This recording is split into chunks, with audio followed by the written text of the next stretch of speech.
بسم اللہ الرحمن الرحیم۔ السلام علیکم۔ تو کیسے ہیں آپ سب لوگ؟ امید کرتی ہوں سب اپنے گھروں میں ٹھیک ہوں گے، خیر خیریت سے ہوں گے، خوش و خرم ہوں گے، شاد آباد ہوں گے۔ اللہ تعالیٰ یوں ہی آپ لوگوں کو اپنے گھروں میں خوش و خرم اور شاد آباد رکھیں، خود بھی دوسروں کے لیے دعائیں کریں، اور میں بھی آپ لوگوں کو اپنی دعاؤں میں ضرور یاد رکھتی ہوں۔ مجھے آج کل آپ لوگوں کی دعاؤں کی بہت ضرورت ہے، امید کرتی ہوں کہ آپ مجھے ضرور اپنی دعاؤں میں یاد رکھیں گے۔ آج کی ویڈیو جو ہے وہ چھوٹے بچیوں کے ڈریسز کے حوالے سے، موسٹلی ان میں وہ والے ڈیزائنس موجود ہیں جو کہ ہاتھ کی امبرائڈری سے بنائے گئے ہیں، ہینڈ امبرائڈری ڈیزائن ہیں۔ ان کے اندر بہت پیارے، بہت خوبصورت ڈیزائنس ہیں۔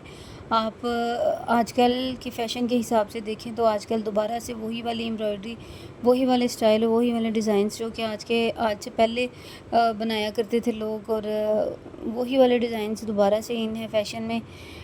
فیشن ہی ایسا ہے کہ دوبارہ سے وہی والے رپیٹ ہوتے ہیں، بار بار سے ہم لوگ ایک صدی بھی نہیں، کچھ سالوں کے بعد، کوئی 5 سال بعد یا 10 سال کے بعد وہی والی چیزیں دوبارہ سے رپیٹ ہوتی ہیں۔ جیسے کہ اگر میں اپنی لائف کے سارے چینجز دیکھوں یا اپنی لائف کی جو پارٹس دیکھوں تو ان میں جب میں چھوٹی تھی تو تب میری امی جو ہے، جو میری ہوش تھی، تو تب وہ لوگ نارمل قمیض اور نیچے کھلے پانچوں والی شلوار پہنا کرتی تھیں، اور نارمل لینتھ کی قمیض پہنا کرتی تھی۔ پھر ایک ٹائم وہ آیا کہ جب وہ تھوڑی سی لینتھ میں لمبی اور تھوڑے کم پانچوں والی قمیض جو ہے وہ پہننے لگی، کیونکہ پہلے جو مڈل کلاس میں جو لوگ ہوتے ہیں وہ زیادہ تر شلوار کو ہی پریفر کرتے ہیں، وہ پجامہ ٹائپ جو ہیں اس طرح کی چیزیں پہننا نہیں پسند کرتے۔ اس کے بعد سے ایک ٹائم وہ بھی آیا کہ جب بیلٹ والی شلواروں کا فیشن ہوا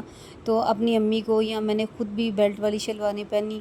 اس کے بعد مائیں جو ہیں وہ مائیں کا جب بیٹیاں بڑی ہو جاتی ہیں تو مجھے لگتا ہے مڈل کلاس فیملی میں ماؤں کا فیشن اسی ایج تک ہی رہ جاتا ہے، وہ سیدھی شلوار اور اوپر قمیض، مناسب لینتھ کی قمیض پہننا، یہی والا پھر ایک فیشن ہو جاتا ہے۔ وہ چاہے شفون کے ڈریسز ہوں، فینسی ڈریسز ہوں یا ریگولر پہننے والے، سبھی میں وہ ڈیزائنس بے شک چینج کروا لیں لیکن اسٹائل ایک ہی ہوتا ہے، شلوار قمیض وغیرہ۔ اور جو اپنے دور کی بات کروں تو میرے اس میں جو سرکل ہیں اس کے اندر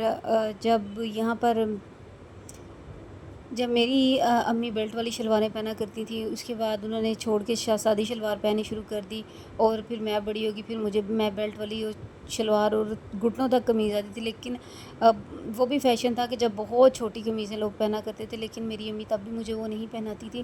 میری جو بیلٹ والی شلوار کے نیچے اوپر قمیض ہوتی تھی وہ بہت چھوٹی بھی نہیں اور بہت لمبی بھی نہیں، گھٹنوں تک میری قمیض آیا کرتی تھی۔ وہ پٹیالہ شلوار کے ساتھ بھی پھر انہوں نے مجھے بنا کے دی، اور پھر بیلٹ والی شلوار کے ساتھ، پھر اس کے بعد دھوتی شلوار ایک چلی تھی بہت زیادہ، وہ بھی، اور وہی والے فیشن اب میری بچی ماشاءاللہ سے بڑی ہو رہی ہے تو وہی والے فیشن رپیٹ ہو رہے ہیں۔ میں نے وہی ساری چیزیں اپنی بچی کو بھی بنا کے دی ہیں، وہ بھی ایک جب بڑی ہوگی تو یاد کیا کرے گی کہ میں نے فلاں فلاں اپنی ایج میں فلاں فلاں فیشن کیا۔ تو ابھی میری ایج اتنی نہیں ہے تو ایج کا حساب نہیں، مینٹین رکھنے کی بات ہوتی ہے، سو میں نے خود کو مینٹین رکھا ہوا ہے، تو شکر ہے اللہ کا کہ ابھی میں جیسا بھی کپڑا پہنوں تو مجھے اچھا لگتا ہے، برا نہیں لگتا۔ سو مجھے لگتا ہے کہ تمام ماؤں کو خود کو مینٹین رکھنا چاہیے تاکہ بچوں میں کانفیڈنس آتا ہے۔ یہ میں نے بہت حساب لگایا، آج کل کے بچے بہت کانشیس ہے ہر چیز کو لے کے۔ میری ویڈیو کو اینڈ تک دیکھنے کا بہت شکریہ۔ اللہ حافظ۔